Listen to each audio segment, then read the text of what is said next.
उनमें से कोई बात नहीं कर रहा था। जो सब लोग एकदम शांत थे, कोई किसी से बात नहीं कर रहा कैसा था। उनका वो कैसे दिखते थे? मनुष्य की तरह दिखते? मनुष्य ही थे, कपड़े बस वगैरह किसी ऐसे चीज का वो किसी प्रकाश चीज के थे या मतलब ऐसे नॉर्मल हम नहीं, पहनते? नॉर्मल थे। अच्छा, और किसी चीज का तो वो वेट कर रहे थे, वेट कर जिसका रहे थे। नंबर आया वो द्वार के पास जाता, बाद में वापस नहीं आता था। ये चीज मैं कभी नहीं भूलूंगी। ये एहसास ही अलग था, मुझे एकदम पसीने छूट गए थे, कहीं मर ना जाऊं मैं। अच्छा, द्वार से बाहर ऑलरेडी ड्रीम में ऑलरेडी मर मतलब चुकी ड्रीम में थी। आपको डर लग रहा था हाँ, और उसकी वजह से फिर आंखें हाँ। खुल गई। तो मैं होता सोच में पड़ी कि ये क्या फीलिंग, क्या है, ये है क्या, तो आत्मा क्या होती है। तब से ये प्रश्न मेरे मन में उठने लगा कि क्या आत्मा क्या ओ, होती है। तो और कोई व्यक्ति देखा नहीं जो जान पहचान का वो नहीं, सपने अब में? नहीं, कोई भी नहीं था। कुछ नहीं। तो वहां से जो आवाज आ रही थी या कुछ ऐसी आवाज आ रही थी, ऐसा लगता हवा में से आ रही, ऐसा लग रहा था? कोई तो आवाज थी जो डायरेक्शन दे रही थी सबको कि डायरेक्शन चलो दे। अभी ऐसे करो, ओके, आप आ जाओ, आप जाओ, पीछे का सब भूल जाओ, मैं आत्मा हूँ। ये पहले तो आप अपने आप को समझाओ। ओके। हम लोग देहधारी समझते हैं सब खुद को, ये देह तो नश्वर है, हम आत्मा है। पहले ये बेसिक चीज है जिसको आप अपने मन में बिठाओ। जी। आईटी की जिंदगी तो आपको पता है, हाँ। कंपटीशन, हर किसी से कंपटीशन करके हमने को आगे जाना होता है। अच्छा, अभी मेरे मन में कोई कंपटीशन ही नहीं है। परम शांति। परम शांति। सभी का स्वागत है, परम परम स्वागत है हमारी नई YouTube channel spiritual podcast with Anant में। मैं हूं अनंत और हमारे साथ हैं ममता जी और आई हैं मुंबई से, और आज अपना स्पिरिचुअल लाइफ जर्नी जो है हमारे साथ डिस्कस करेंगे। तो आपका बहुत बहुत स्वागत है बहन जी, कैसे हैं आप? धन्यवाद, मैं अच्छी हूँ। कैसा लग रहा है यहाँ के? बहुत बढ़िया। बहुत बढ़िया। तो बचपन से शुरू करते हैं, आपकी जर्नी कैसी थी? परमात्मा के प्रति आपके कैसे ख्याल थे? जैसे घर में तो भक्तिमय ही अच्छा, वातावरण भक्तिमय। अच्छा अच्छा। उतना ज्यादा भी नहीं। किन को मानते थे मतलब बचपन में? मैं शंकर भगवान। शंकर भगवान। हाँ, उनको आपका मैंने जन्म महाराष्ट्र में? महाराष्ट्र में। अच्छा, महाराष्ट्र में। हाँ, जलगांव महाराष्ट्र से। अच्छा अच्छा अच्छा। बचपन से घर में वैसे इतना भी भक्तिमय वातावरण नहीं था, लेकिन मम्मी हमेशा स्टोरी बताती थी। ओके। टीवी की सीरियल वगैरह देखते होंगे ना, हाँ, हाँ, रामायण हाँ, महाभारत, ये सब जो उस टाइम में आती होगी, सब देखा। हाँ। ओके। तो फिर कैसे आगे जर्नी चलती रही? कॉलेज में, बचपन में? घर में तो पढ़ाई पर ज्यादा फोकस था। अच्छा। लेकिन फिर भी मेरा मन शिव जी की तरफ जाता। अच्छा। झुकाव मेरा सूर्य आपका की तरफ भाई ही बहन था। माता पिता सब शिव जी की तरफ जाते हैं? नहीं, मेरा भाई उतना स्पिरिचुअल अच्छा, जर्नी नहीं। उसका नहीं था, अच्छा लेकिन अच्छा। अभी फिलहाल उसको भी बापूजी की वीडियोस जैसे मैंने बताई, अच्छा, वो भी सुनता है। Very nice, very nice. और फिर बाद में तो पढ़ाई वगैरह करके जॉब वगैरह में लग गए। अच्छा। लौकिक जिम्मेदारियां पीछे लग गई। ओके। ना कभी ज्ञान के बारे में सोचा, ना कभी भगवान की पूजा करने के बारे में सोचा। ओके। वैसे बोला जाए तो प्रोफेशनल प्रोग्रेस बहुत बढ़िया। आप आईटी कंसल्टेंट? हाँ, ओके। जिंदगी में कभी कोई प्रॉब्लम नहीं आया। पढ़ाई अच्छे से, परिवार अच्छे से, बच्चे खुश, वेरी गुड। कंपनी में प्रोग्रेस वगैरह। लेकिन फिर भी कहीं ना कहीं मन में कुछ तो खटकता था, कुछ तो कमी है। आपके जीवन में जो जर्नी चल रही थी और कॉलेज के बाद और उसके बाद फिर ज्ञान मार्ग में आपको कैसा आना हुआ? 2019 में हाँ। मुझे एक ड्रीम, मतलब वो ड्रीम मुझे हमेशा याद रहेगा, जिंदगी भर में कभी नहीं भूल सकती। अच्छा, ड्रीम आया था आपको? हाँ। ओके। जिसमें मैंने खुद को एकदम हल्का फील किया। ओके।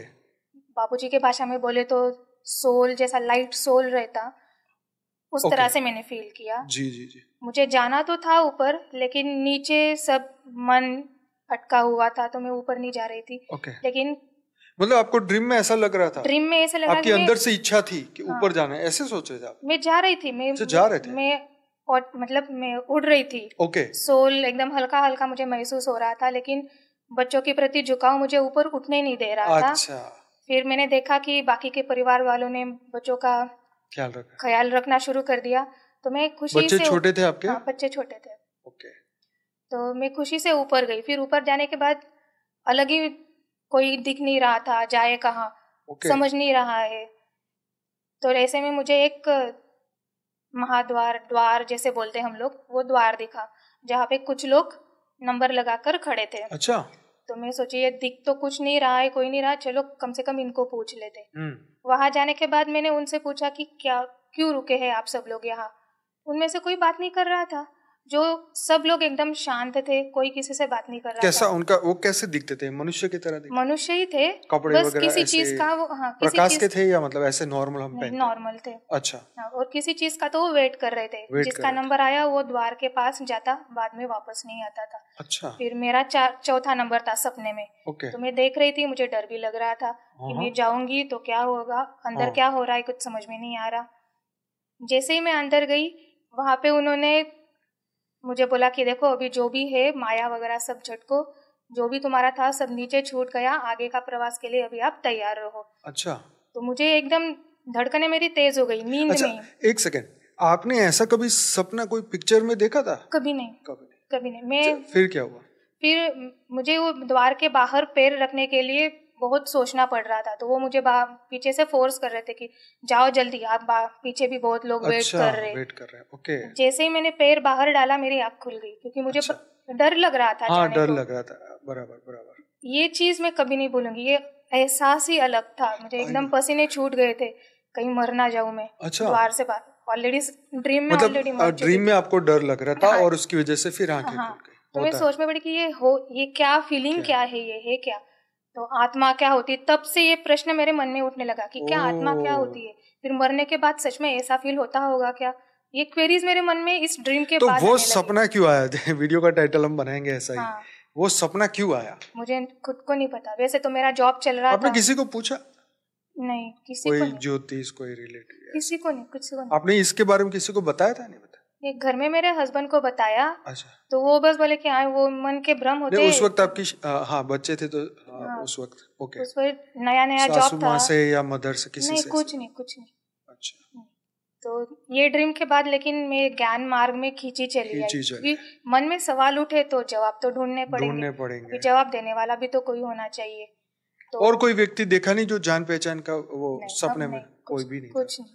तो वहां से जो आवाज आ रही थी या कुछ ऐसी आवाज आ रही थी, ऐसा लगता हवा में से आ रही, ऐसा लग रहा था?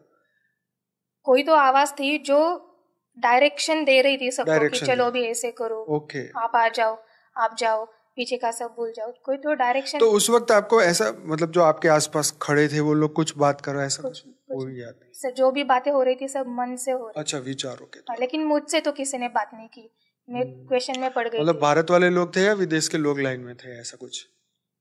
लगते तो भारत वाले भारत थे, वाले थे, जैसे फॉरेनर जैसा कोई लगा नहीं। तो वहां से जर्नी शुरू हुई, वहां से रियल जर्नी शुरू। हाँ। तो 19 में आया, उसके बाद तो फिर कोरोना आया कि कोरोना के टाइम पर ही आया? कोरोना के पीरियड में हमारे घर में एज यूजुअल हर किसी के घर में हाँ जैसे होता था मेडिकल इमरजेंसीज वगैरह। अच्छा। तो वो 3 साल बहुत कठिन गए। लेकिन 3 साल गुजरने के बाद फिर से ये प्रश्न मेरे मन में कि चलो अभी तो इसका जवाब ढूंढते, क्योंकि भगवान भगवान कब करना, जब बुरा वक्त आता है तभी करना, खुशी में तो हम उसको भूल जाते। आपने अपने ड्रीम को कोरोना के साथ जोड़ा नहीं? नहीं, मैंने नहीं जोड़ा, क्योंकि तब सब ठीक था, कोई प्रॉब्लम ही नहीं था। नहीं, मेरा प्रमोशन भी हुआ था, जॉब चेंज में सब बढ़िया था। और ऐसा भी नहीं कि मैंने कुछ मूवी देखी, क्या कुछ पढ़ा वगैरह, मोबाइल पे कुछ देखा, कुछ नहीं। वो अचानक से ही वो मुझे फीलिंग लाइट सोल जैसा फीलिंग आया।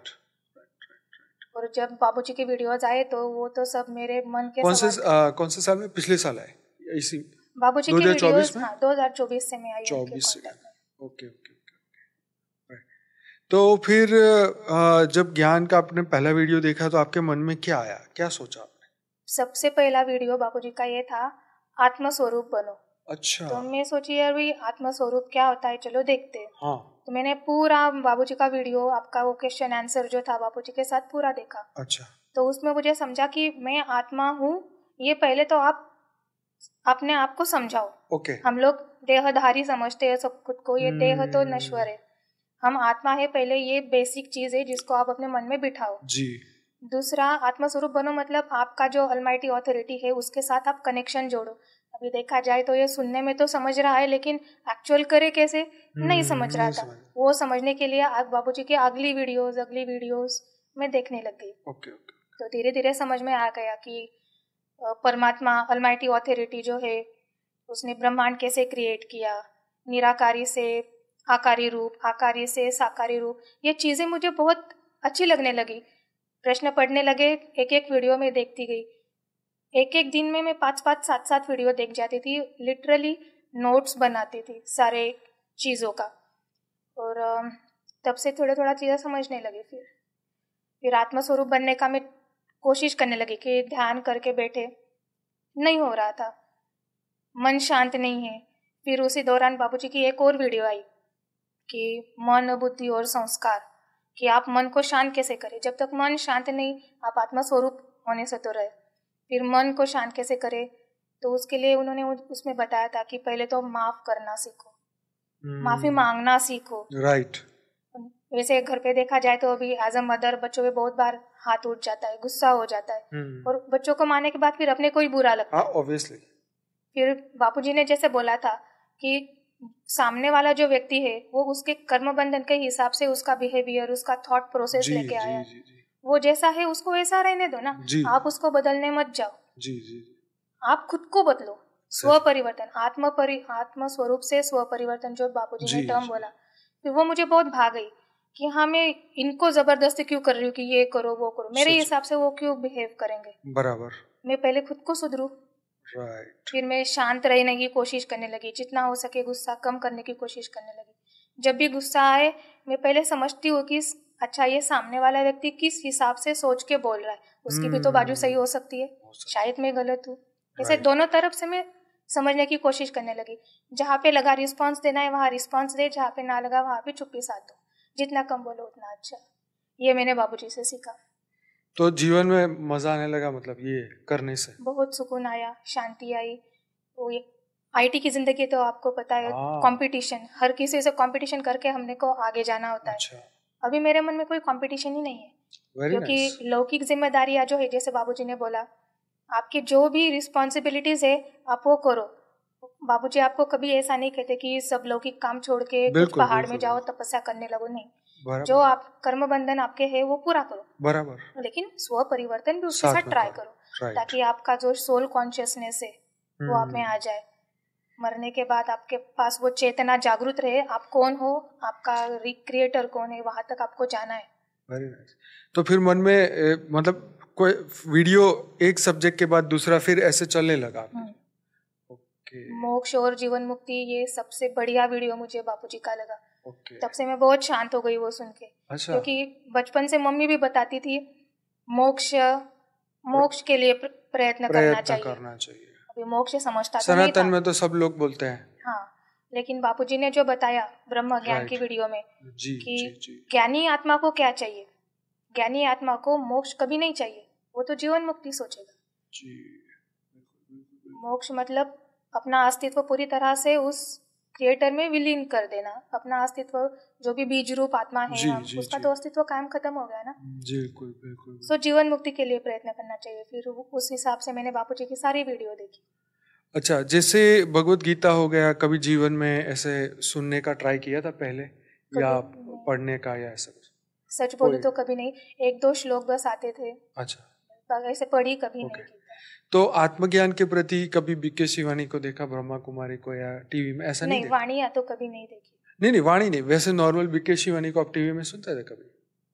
टीवी में भी नहीं, हमारे घर में कभी लगता ही नहीं था। अच्छा, टीवी लगा। वो तो आपके घर में आपको सब सपोर्टिव है ज्ञान में? हाँ, हमारे घर में सब सपोर्टिव है। वैसे देखा जाए तो हमारे घर में हमेशा वो न्यूज चैनल्स चलते रहते, जैसे अध्यात्म का कोई वातावरण नहीं। लेकिन मेरे मन के जो प्रश्न थे वो ड्रीम सीक्वेंस के बाद, उन सीक्वेंस ने मुझे बापूजी की तरफ खींचा। फिर मैं घर वालों को बताती थी पहले, लेकिन ठीक है, अभी उनका जब टाइम आएगा तो वो खुद से लर्न करने का ट्राई करेंगे, मैं जबरदस्ती तो नहीं कर सकती। बिल्कुल, ये बात तो सच है। तो बहुत सही। अब लाइफ में कोई क्वेश्चन है? वैसे तो है बहुत सारे, लेकिन है बाबूजी की वीडियोस सुनती रहती हूँ। दीदी से क्वेश्चन करती रहती हूँ, वो भी आंसर जवाब देती रहती है। बराबर। और जहाँ तक हो सके मेडिटेशन करने का ट्राई करती हूँ। कैसा मेडिटेशन में अभी आपको कैसा लग रहा है? पहले कैसा था, अब कैसा है मेडिटेशन? पहले ध्यान लगता नहीं था, लेकिन अभी ध्यान धीरे धीरे लगने लगा। ध्यान कैसे लगा है मुझे वो भी नहीं समझता था। फिर बापूजी ने जो वीडियो बनाई है कि ध्यान कैसे करे, उसको फॉलो कर करके मैं प्रयत्न करती हूँ। Okay, right. फिर आकारी रूप, साकारी रूप जो बापूजी ने बताई, किसका ध्यान करना चाहिए, बिल्कुल वो सब में। आपको ज्ञान में सबसे अच्छा पॉइंट क्या लगता है, जो सबको अट्रैक्ट कर सकता है? ब्रह्मांड की उत्पत्ति। ब्रह्मांड के ऊपर। हाँ, वेरी नाइस। बापूजी का ब्रह्म ज्ञान की वीडियो जो उसमें 4 प्रकार के ऋषि बताए हैं। हाँ, अभी फिलहाल मुझे 3 ही प्रकार के याद आ रहे हैं। जी जी जी। महर्षि, राजर्षि और कोई तो है, 4 प्रकार। मुझे भी याद नहीं आ रहे, बट कोई नहीं, इट्स ओके। हाँ, तो वो आपको ज्यादा अट्रैक्ट, वो ज्यादा मुझे, कि जिसको ब्रह्मांड का आदि मध्य और अंत का ज्ञान होता है उसको ब्रह्मर्षि बोलते हैं। उस ब्रह्म ऋषि मतलब ब्रह्मर्षि। फिर राजर्षि मतलब वो होता तो राजा है लेकिन उसका आचरण ऋषि की तरह होता है, जैसे कि राजा जनक का उन्होंने एग्जाम्पल दिया था। बिल्कुल। महर्षि बोले तो अपने नारद मुनि, वो महर्षि मतलब वो कहीं पे भी भ्रमण कर सकते, उनको वो 7 लोग पावर दी है। राइट। और एक प्रकार है, फिलहाल मुझे वो याद नहीं आ रहा, लेकिन बापूजी ने जो बोला कि ये जो वीडियो है ज्ञान की, ब्रह्मांड का आदि मध्य और अंत का ज्ञान क्या है, तो आपको ये बहुत अट्रैक्ट करता था? ये बहुत अट्रैक्ट करता था। ये कोई सीधी सादी आत्मा नहीं सुनेगी, नहीं समझेगी। जिसको इंटरेस्ट है, जो एक्चुअल में जानना चाहता है ये सब, वही सुनेगा, बाकी तो सब उठ के चले जाएंगे। तो आप कॉलेज टाइम में जब भी आप साइंस के स्टूडेंट थे? हाँ, मतलब कंप्यूटर साइंस था।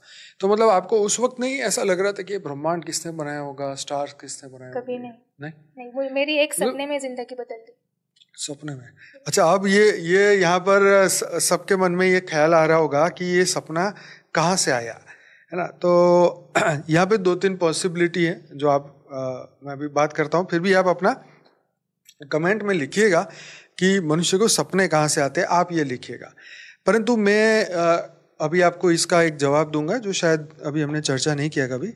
ऐसा होता है कि मनुष्य का एक भाग्य उत्पत्ति का एक समय होता है, तो उस वक्त उसको जागृति, हमारे जो शुभ कर्म है या जो हमारा भाग्य जागृति का समय होता है, तो वो उस वक्त हमें कैसे भी वो पॉइंट ट्रिगर होता है, सोते हुए, जागते हुए, किसी के द्वारा, टीवी के द्वारा, वीडियो, कुछ भी वो सामने कैसे भी आ सकता है। तो ये एक ऐसे हमारे पूर्व जन्म के कर्म का ये फल है, ऐसा मैं मानता हूँ कि वो हमें आत्म जागृति की ओर लेके जाता है। हम ये इस वक्त कॉन्शियस माइंड से इसको समझना चाहेंगे तो बड़ा मुश्किल से समझ आएगा कि यार ये कैसा, क्योंकि ये जीवन में ना बहुत सारे ऐसी चीज़ें होती हैं जो ये कॉन्शियस माइंड कभी नहीं समझ पाएगा। पर बहुत अच्छा है कि आपको ये सपने के द्वारा जागृति हुई और बाद में आपने खुद प्रयास किया उसके लिए और आप यहाँ तक पहुँचे। अच्छा, तो आत्मा के बारे में आपने जब बापूजी के बारे में बापूजी के द्वारा सुना, तो कुछ आत्मा के बारे में बताइए, आपका क्या मतलब है आत्मा की उत्पत्ति, अपने बारे में आपने कभी सोचा कि मैं कौन हूँ, कहाँ से हूँ, जैसे बापूजी ने बताया? जैसा बापूजी बोलते हैं कि पहले तो आपका क्रिएटर कौन है उसे पता करो। जी जी जी जी। अभी क्रिएटर कौन है फिलहाल मेरा उतना ध्यान तो नहीं लग पाता, लेकिन जी जी ट्राई करती रहती हूँ। जी जी। जैसे बापूजी ने जैसे कहा है, मैं अलमाइटी अथॉरिटी को ही याद करती हूँ। बिल्कुल बिल्कुल बिल्कुल। फिर उनसे पावर लेते रहती हूँ। जब सूक्ष्म शरीर में, कारण शरीर में, महाकारण शरीर वगैरह सब क्लीन जब हो जाएगा, शायद तब आगे का रास्ता मुझे मिल जाए। बिल्कुल बिल्कुल, ये तो है। तो ये तो हर आत्मा को बस यही करना है, स्व परिवर्तन करना है। आगे का रास्ता तो हमारे बेहद के आकारी बापूजी है, वो सबको हेल्प करेंगे और हेल्पलाइन तो मिल ही रही है। हो सकता है उन्होंने सपने के द्वारा आपको जागृत किया हो। तो बहुत सारी पॉसिबिलिटीज़ हैं जो बेहद की आत्माओं को जगाने के लिए बेहद के बाप अलग अलग तरीके से सबको जागृत करते हैं। ठीक है, तो अब थोड़ा सा ये बताएं कि आपने थियरी ऑफ कर्म को कब पहली बार सुना जीवन में? थियरी ऑफ कर्म बापूजी की वीडियोस के थ्रू ही सुना। उससे पहले इन सब चीजों से कभी मेरा कुछ वास्ता ही नहीं था। सर टेक्निकल चीजें करती थी मैं, अध्यात्म से कभी मैं जुड़ी ही नहीं थी। तो अब कैसा लग रहा है जीवन में? सुकून एकदम। अब खोज खत्म हो गई? अभी कोई कंपटीशन नहीं मन में, किसी के प्रति ना द्वेष ना अहंकार, जो होना है हो जाए। आपके हस्बैंड बोलते हैं कि आप तू बदल गई हो? बोलते बात तो ऐसे करती हूँ जैसे 60 साल की बुढ़िया हो। अच्छा, ऐसे? अरे वो देखेंगे आपके हस्बैंड आपका पॉडकास्ट। अच्छा। पर अच्छा है कि एक हस्बैंड के लिए सबसे अच्छी गिफ्ट ये है कि उनकी वाइफ जो है अध्यात्म में चले, क्योंकि सबसे ज्यादा बेनिफिट तो उनको ही होने वाला है। क्योंकि उन्हीं को ही एक शांति की अनुभूति होगी, और जो एक विजडम जो वाइफ के पास होता है वो अल्टीमेटली हस्बैंड को काम आता है, फैमिली को काम आता है, बच्चों को काम आता है। ये सबसे बड़ी गिफ्ट है कि एक शक्ति जागे तो पूरा खानदान को बदल सके। ये बहुत बड़ी बात है। बापूजी ने जैसे बोला था कि आपके परिवार की सारी जिम्मेदारी आप मुझ पर डाल दो जी, और आप बस स्व परिवर्तन की ओर आगे बढ़ो। Very nice. बाकी सब जिम्मेदारी बापूजी संभाल लेंगे। तो अभी मेरे मन में कोई टेंशन ही नहीं है परिवार के प्रति, बापूजी देख लेंगे। राइट। ये बहुत अच्छी बात है कि छोटी उम्र में हमारे अंदर वो उस उम्र की विजडम अभी हमें मिली। आप समझे, कई लोगों को तो कितने जन्म ले ले तो भी विजडम नहीं मिलती, या इतना ज्ञान या इमर्ज नहीं होता, जागृत नहीं होता। ये यंगस्टर्स को कम उम्र में हो जाना है, ये बहुत बड़ी ब्लेसिंग्स है। आप समझिए, मैं भी कई बार सोचता हूँ कि यार मैं भी एक ऐसा ही हूँ, तो मेरे को क्यों ज्ञान के प्रति इतना वो अट्रैक्शन है कि ज्ञान में हर चीज़ सोचूं या उसके बारे में आगे बढ़ूं। तो हर एक आत्मा की अपनी अपनी क्वालिटी है, तो उस क्वालिटी के हिसाब से आत्मा आगे बढ़ती है जीवन में। तो ये बापूजी का ज्ञान तो बहुत ही वंडरफुल है। हर टॉपिक पे इतना ज्ञान दिया है बापूजी ने कि मतलब देखो इतना ज़्यादा रियलाइजेशन होता जाएगा। तो युवाओं को और कोई संदेश देंगे? ज्ञान मार्ग पे चलो, वही आप अपना सच्चा टारगेट होना चाहिए। बाकी लौकिक जीवन में तो आते ही रहेंगे, प्रश्न आते रहेंगे, संकट आते रहेंगे, खुशियां भी आती रहेंगी, लेकिन ज्ञान मार्ग ही आपको सच्चा रास्ता दिखाएगा। सोल कॉन्शियसनेस पे भर देना चाहिए सबको। बहुत बढ़िया। अच्छा, आप जो ऑफिशियल जो काम करते हैं आईटी का, उसमें आपको जो चैलेंजेस आते हैं उसको आप ज्ञान मार्ग से कैसे सॉल्व करते हैं? जैसे कंपटीशन हो गई, या कभी वर्कलोड के बारे में, कभी बॉस के बारे में, कुछ अंदर से जो चलता रहता है, अंदर से मन कभी दुखी हो, कैसे संभालते हो मन को? पहले मैं बहुत डिस्टर्ब होया करती थी। सपोज अभी अपने कलीग को अगर प्रमोशन मिल गया, या फिर बॉस ने अब हमें कंसिडर नहीं किया प्रमोशन के लिए, काम की तारीफ नहीं की, तो डिस्टर्ब होया करती थी। लेकिन अब नहीं, अब बस मेरा जो काम है मैं करती हूँ। अच्छा, फल की अपेक्षा नहीं करती, जो मिलना है जब मिलना है मिलेगा। राइट। बाकी चलेगा आगे। तो मन शांत हो गया, मतलब शांत। अभी कोई ऐसे इच्छा ही नहीं रही ना, इच्छा ही नहीं रही। बहुत बड़ी बात है। जितना भगवान ने दिया है, अच्छा दिया है, मैं खुश हूँ उसमें, अभी और कोई इच्छा नहीं। आपके बॉस कहते हैं मैडम शांत दिखाई दे रहे हो, कोई नहीं, वो ज्वाइन किया क्या कोई संस्था वंस्था? नहीं, वो तो मतलब अभी काम से काम एनकरेज करते कि हाँ, अच्छा, आपने जॉब के साथ साथ एमएस में भी एडमिशन लिया। अभी फिलहाल तो आर्टिफिशियल इंटेलिजेंस का जमाना है। अच्छा, हमें सीखना तो चाहिए। राइट। वैसे तो आप पढ़ाई कर रहे हैं वो भी? हाँ, मैंने एमएस के लिए एडमिशन लिया है, उसका एमएस चालू है। ओके, वो क्या होता है? Master of science in artificial intelligence. Okay. देखा जाए तो लौकिक जीवन में अभी मेरी कुछ ऐसी इच्छा बाकी नहीं रही, लेकिन जिंदगी जीने के लिए राइट इतना तो करना पड़ेगा। जी, तो जी, जमाने के पीछे हम हो जाएंगे। तो आपने क्या ऐसा कुछ सीखा अभी तक, कुछ जाना है उसके आर्टिफिशियल इंटेलिजेंस के बारे में? यूज करती हूँ मैं बहुत सारी चीजें आर्टिफिशियल इंटेलिजेंस की। ओके। जैसे टेक्निकल भाषा में बोला जाए तो उनके LLM, AI एजेंट्स वगैरह। ओके। बहुत कुछ सीख रही हूँ। अच्छा। बहुत कुछ यूज भी किया। और जैसा बापूजी बोलते हैं कि आने वाला जमाना AI का है, 2050 बहुत अलग ही रहेगा, जिसमें पूरी दुनिया आर्टिफिशियल इंटेलिजेंस के अधीन हुई रहेगी। तो ऐसे में हमें अपना कॉन्शियसनेस नहीं खोना है। आर्टिफिशियल इंटेलिजेंस आर्टिफिशियल ही है, it can not be compared with human intelligence.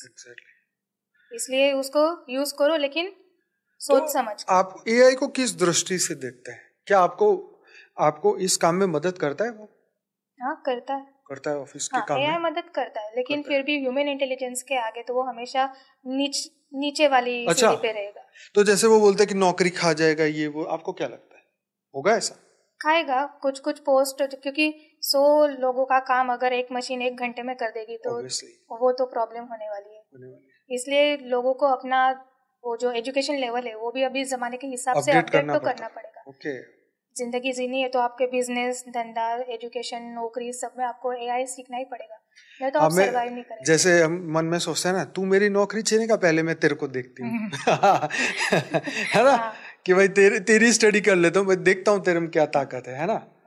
हम उसको सीख के अपने हाथों की कठपुतली बनाने ऐसा अप्रोच रखना चाहिए। बिल्कुल। पूरा दिल दिमाग खो के आर्टिफिशियल इंटेलिजेंस के अधीन अगर आप होगे तो कठिन है। सच बात है। इसलिए उसको अपने हाथ में अगर हम तो कैलकुलेटर के अधीन हो गए, हम 2 फिगर नहीं जोड़ सकते हैं, ऐसी हालत हो गई है। वही सो एआई को अगर आपको आपके अधीन रखना है तो पहले उसे जानो, उसे सीखो कि वो काम कैसे करता है, तब जाके उस पर कंट्रोल आप रख सकोगे, अदरवाइज कठिन होगा। ये मेरा मानना है। ये सीखना तो पड़ेगा सबको, टिकना है जमाने में तो सीखना तो पड़ेगा। क्योंकि ये आईटी जो है आपका, ये बहुत बड़ा फील्ड है। हम तो उसमें 0.001% भी नहीं जानते, सच बताओ। हमें कुछ कोई बोले आईटी का काम है, अच्छा जी बढ़िया, इतना ही आता है। कुछ अंदर की कोई बातें हमें नहीं पता कि क्या चीज़ होती है, क्या काम होता है, कैसे करते हैं, कुछ पता ही नहीं। मतलब इस तरीके का हमारा दिमाग है, क्योंकि कभी हमने सर्च नहीं किया क्या होता है, नहीं है। पर हाँ, ये आईटी जो क्या बोलते हैं ये जो अभी नई टेक्नोलॉजी है वो हम बहुत यूज़ करते हैं, और हमें चैट जीपीटी हो गया, परप्लेक्सिटी हो गया, ऐसे बहुत सारे नए नए ऐप जो हैं बहुत मदद कर रहे हैं, और वो हमें लगता है कि ये हमारे इस डिवाइन कार्य में हमारी मदद कर रहे हैं। हाँ। बापूजी की एक वीडियो है जी, क्या आर्टिफिशियल इंटेलिजेंस रिलेटेड ही थी उनकी एक वीडियो। हाँ, वो बताया था ना कि ये लैंडलाइन है अभी तो। हाँ, स्पिरिचुअल एआई। हाँ, स्पिरिचुअल एआई, वो बहुत बढ़िया वीडियो थी बापूजी की। मतलब बापूजी का विजन देखिए, वो कहाँ की सोच रहे, कहाँ की सोच कि अभी तो आर्टिफिशियल इंटेलिजेंस अभी आया है मार्केट में, ज्यादा ये नहीं है वो, लेकिन आगे जाके स्पिरिचुअल एआई आएगा तब क्या सीन रहेगा, डेटा कैसे स्टोर होगा, ये भी बापूजी ने सब बताया।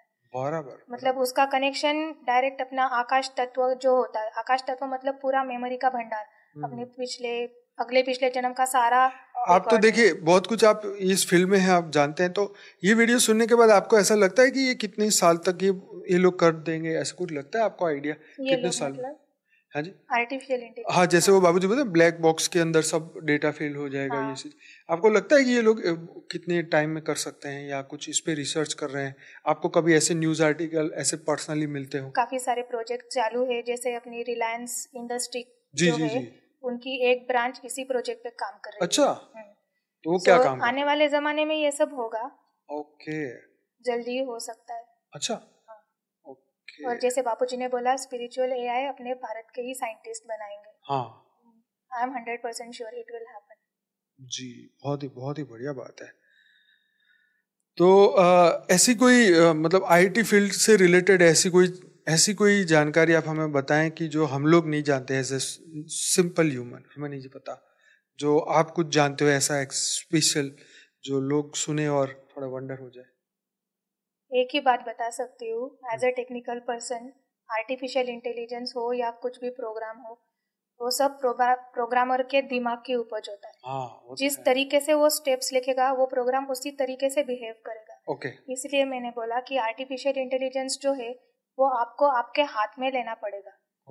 आपको अगर उसको आपके हिसाब से चलाना है ना, तो उसको आपके ऊपर हावी मत होने दो। एल्गोरिदम ही ऐसा बनाओ कि वो कभी आप पे हावी ना हो। Okay, very nice. मतलब अपना खुद सॉफ्टवेयर इतना मजबूत करो। हाँ। इसको अगर अब अध्यात्म में जोड़े तो अपने मन के ऊपर की बात है। हाँ। कि मन को इस तरीके से बनाओ, उसको इस तरीके से रूल्स दिखा दो कि वो अपने ही सिर पे ना हावी हो। मतलब मन मित्र बना तो मोक्ष कराएगा, मन दुश्मन बना तो फिर अधोगति में जाएगा। बराबर।